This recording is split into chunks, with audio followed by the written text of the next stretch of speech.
The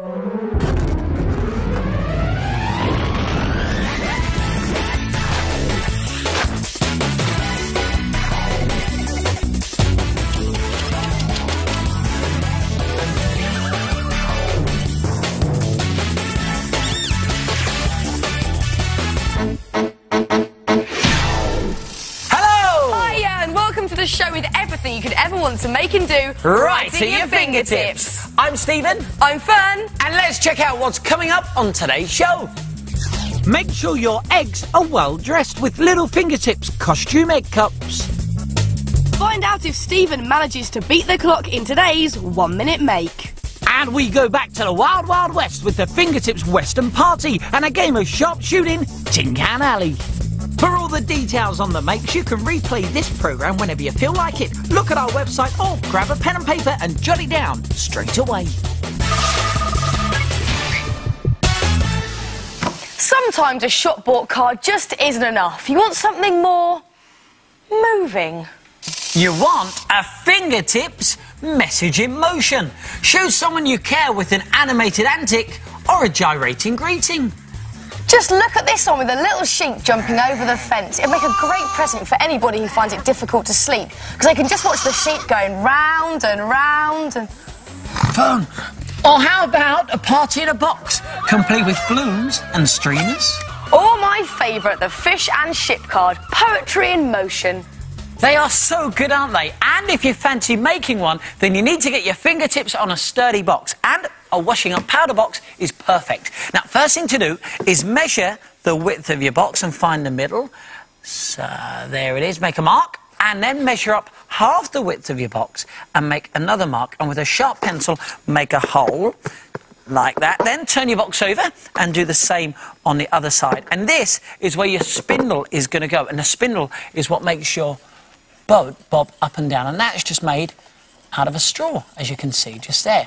Now, you want to cut 3 sides off your box like this, just above the holes that you've made, and then get a pair of compasses and just open them out half the width of your box. And then, on a separate piece of card, just draw a circle like this and cut the circle out. Now you need to cut out another circle, but this time it needs to be slightly smaller, and you want to cut it out of acetate. It's going to make this part of your moving card right here. Now, acetate is just clear plastic that you can buy from most art and craft shops. And once again, you want to put a hole straight through the middle there, and that's where your spindle's going to go. Now it's time to cut out your fish shapes. Now, if you like, you could get some dolphin designs from our website. Just click on Top Makes and we'll give you that address at the end of the show. Now, you could draw your own fish shapes, but if you decide to do the dolphins, you could do them on some nice shiny cards, just like this. But tinfoil would work just as well. Then you want to glue them on, so just put a dab of glue at either end there and just put them around the edge of your acetate. Put another one here, evenly spaced out, and about 3 should do it. Now, with your circle of card that you cut out a second ago, you want to cut it into a wobbly shape like this. And this is going to be your cog that your spindle turns round. And your boat will move up and down on this part here. So make sure that part isn't too extreme, otherwise your boat will get stuck. Then you can decorate your box however you like. Now, you can paint it, or you can use coloured paper like we've done. We've gone for a blue sky with white puffy clouds and a darker blue for the sea. And this wave effect, I think, looks pretty cool. So let's do the same on our cog. So we'll get a black marker, and let's do the wave effect all the way round. Now it's time to make the ship. Now, you could make this out of corrugated card, or just paint a piece of card and give it a wooden effect. Now, I've cut out these portholes from tin foil using a hole punch, and we've gone round them in black pen. And then you just want to get 2 cocktail sticks and give them some nice little white paper sails and some flags on top. Now, if we just pop those onto the back and secure them in place using a piece of sticky tape. There we go. And you get yourself one ship. You are nearly complete. Just a couple of more things. You need to make 2 cardboard washers. Just cut 2 circles out of cardboard, make holes in them both, and you're going to stick these to the cogs that you've already made. And these will strengthen the holes. There and there. And now it's time to put it together. Box. Check. Cogs. Check. Straw. Check. What else do we need? Fearne, you should never go to sea without the essential safety equipment. Life belt. Very good. OK, now it's time to put it all together. So let's get our straw, our spindle, and thread it from the back of the box to the front. Then you want to get your wobbly cog first and thread that on. And then you want to get your dolphin cog and thread that on, and then push the straw to the front of the box, leaving an equal distance between the sides of the box and each cog. And then you just want to put a little dab of glue on each cog and the straw there, just to hold it all in place. Final added touch is a hinge on the back of your boat, now about 4 centimetres in width, and make sure it's nice and creased so it will become really floppy. And stick this to the back of your box, and let's give it a quick test. So as the cog turns round, the boat should go up and then back down and then back up. Oh, look at that, works like a dream. And then you just want to put your little life belt on the front to neaten it all up. There we go. And there it is, the fingertips message in motion. Give it to one of your friends, it's guaranteed to get them in a spin.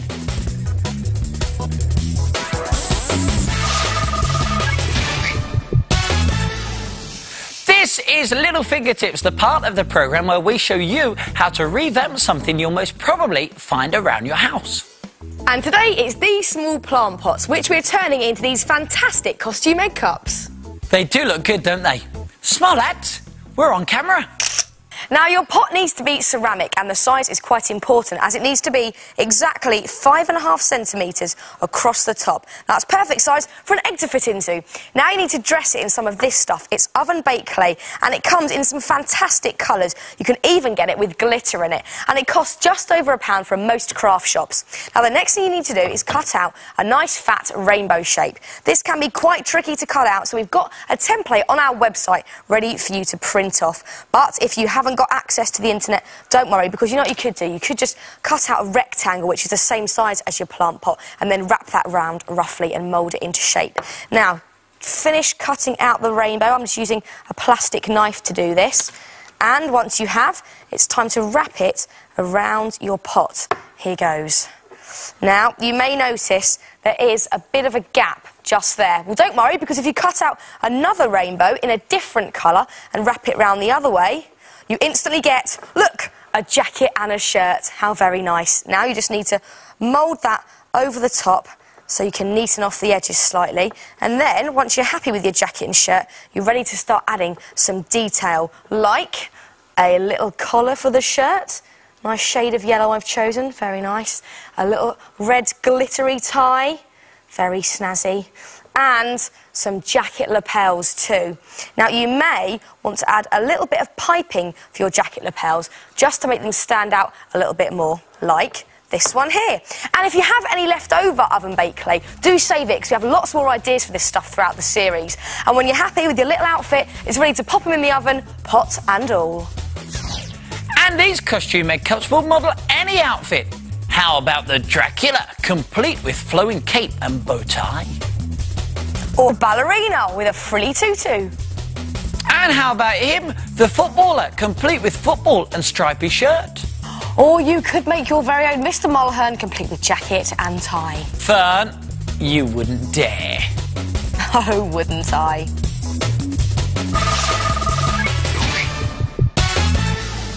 Got a minute?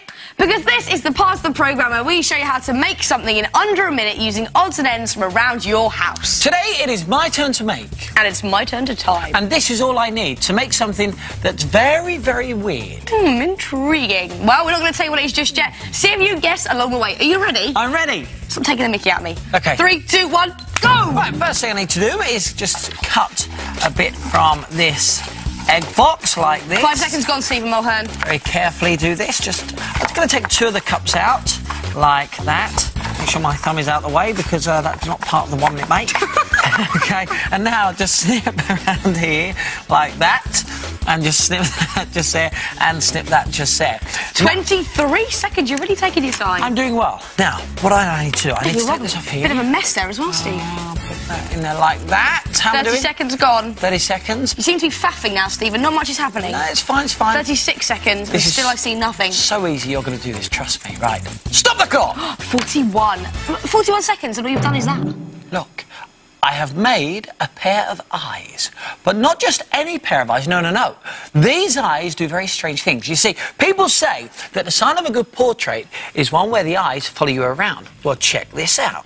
You see, if you go in one direction, his eyes will follow you. Now go back the other way, that's it, and look, his eyes will follow you again. And the portrait isn't moving at all. Do you know, Fearne, I think this 1 minute make could be the high point of the whole series. It only takes a minute to go and give it a go and see if you can beat the clock. Or even the eye light. Oh, shut up, Stephen.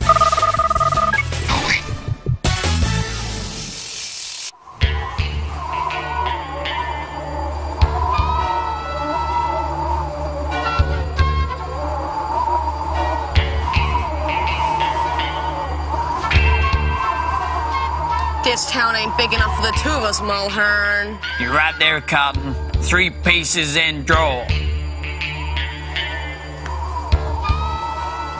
Let him have it! Yes! This is Fingertips Tin Can Alley. The idea of the game is to take it in turns and knock over as many tin can cowboys as possible. But don't knock over the sheriff, otherwise you'll lose the game. So, if you have a birthday party coming up, why not make this top game the centrepiece of your own Fingertips Western party? How cool would that be? Tell them about it, partner. Howdy, y'all. Yep, get in the Wild West mood by making these wanted posters. Either stick on photos or draw pictures of your mates, and then you can put up a reward. And we've weathered these posters by staining them with black coffee. And there's a copy of this wanted poster on our website. We'll give you the address for that at the end of the show. And to make your room look really authentic, you could get pieces of cardboard and paint them to look like wood, complete with bullet holes. For the food, serve up a real cowboy feast of baked beans and sausages and spare ribs. Very nice. How about making branded pitters by painting on them with food colouring and heating them under a grill? You could even start a gold rush by making these golden nuggets out of breakfast cereal and rolling them in golden syrup. Dress the part in 10-gallon hat, check shirt and jeans. Yeehaw! But which Western party would be complete without Tin Can Alley? Now this is one of my favourite games, and trust me, it will have you and your mates practising your target skills all day. Now to get started, you need to round up some tin cans and some string. Now, to make the tumbleweed, what you do is take a balloon and blow it up part way. And these are so easy to do, and they look fantastic. Just tie a knot in your balloon, and then get bits of string. Now, this hairy string is great for this. And what you do is you run it through some PVA glue. Now, this is very messy, this bit. And check how easy this is. All you do is you wrap it around your balloon, and you keep going until the balloon is fully covered. And when it's dry, it will look like this. Then you need to deflate the balloon. So let's just snip just there, and you can take the balloon out, and there you have it, one tumbleweed. Now, you need 2 of these to play the game, at least 2, so I'm going to carry on with this one. OK, well, Stephen's making the tumbleweeds. I'm going to get on with the cowboys. For their bodies, you need your tin cans. Take your can, put it on your card, and just draw around the base of it. And you want to do this about a thumb-width distance from the bottom of your paper, because that bit's going to be his neck. Then cut out his head, and it's time to make his shirt. His shirt is just a piece of card which is 2 ruler widths wide. So stick the head and the shirt together. And of course it needs a face, and you can use photo faces. I think Stephen would make a great bandit, so I've got a photo of Stephen here. I'm going to stick straight onto the head. There we go. Now we just need to stick the shirt and the head onto the can. So just wrap it all the way around, just sticking around the excess at the back like that. And now it's the 10-gallon hat that our cowboys are wearing. Now, all you do, get a polystyrene cup and draw around the rim like this. Then draw around it again, just underneath, and make sure you overlap them like this. So you're making like a figure of 8. And then join these 2 up at the sides, there and there. And then cut out the cup from an egg box like this and place it in the middle of your 2 circles, and roughly draw around this too. it'll be uneven, but it doesn't matter because you're now going to cut the whole thing out so you'll have a shape like this. And this is great. All you do is you put the cup into the hole, and look, already it's turning into a cowboy hat, isn't it? All you do now is bend up the sides a tiny bit, and you have a cowboy hat. Then all you have to do is paint it, and we're going to go for a nice, mean black. And make sure you cover the whole lot. Now, for the dangly legs, just get some strips of card and fold them back and forwards like that so you get a nice springy effect. And you could even add some very trendy little cowboy boots to the end of each leg like that. Then it's time to stick them to the body. Just put one on the shirt there, that side, and one on that side. Then simply balance your bandits on a wall, and this can be decorated in the same wood effect as your boarding, or simply balance them on a table. Either way, they do look good, don't they? And check this out, we've added these extra details like the collar and necktie, and on this one, we've got the handkerchief. And you can make as many cowboy characters as you like, as well as making photo faces. If you're quick on the draw, you could draw them on, or cut out pictures from magazines. And remember, the aim of Tin Can Alley is to knock over as many cowboy cans as you can, but do not knock over the all-important sheriff, otherwise you lose the game. So mark him with a badge. So if you're having a party, dust down your spurs, grab your hat and have yourself a humdinger of a Western party. Okay, Cotton. Aim at the head and fire. Oh, not my head. Sorry, partner. Well, that's it for today's show. If you want to make anything from the programme, then why don't you check out the Fingertips website? The address is on the screen now. And we'll see you soon for some more Fingertips! See ya! Bye!